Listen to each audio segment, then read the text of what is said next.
En ces temps troublés, vous découvrez avec horreur qu'il est plus facile d'avoir rendez-vous avec un virologue médiatique qu'avec votre coiffeur du coin de la rue. Nous aussi, bienvenue sur Aimons l'info, on va parler nouvelles molécules, fin des transports publics et désinformation. Après la chaleur, la chloroquine et même la nicotine, un nouvel espoir de lutte contre le Covid-19 se lève. Son nom barbare forcément, le tocilizumab, un médicament prescrit habituellement dans des cas de polyarthrite rhumatoïde. Le tocilizumab, donc, a été testé par les hôpitaux de Paris dans un cadre respectant les règles de l'art scientifique. L'étude doit encore être publiée avant des résultats détaillés, mais l'équipe en charge du traitement parle déjà d'amélioration significative du pronostic des patients avec pneumonie Covid moyenne ou sévère.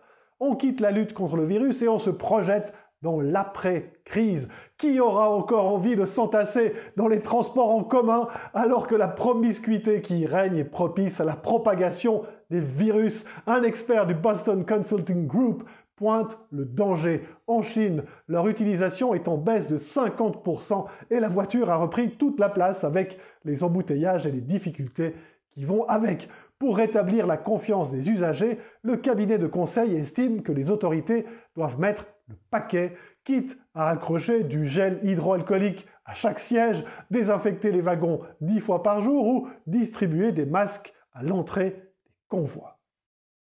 On termine par une autre forme de combat, les luttes d'influence qui se jouent sur les réseaux sociaux. Ainsi, près de la moitié des comptes Twitter publiant au sujet du Covid-19 seraient des robots, selon une étude de l'université Carnegie Mellon.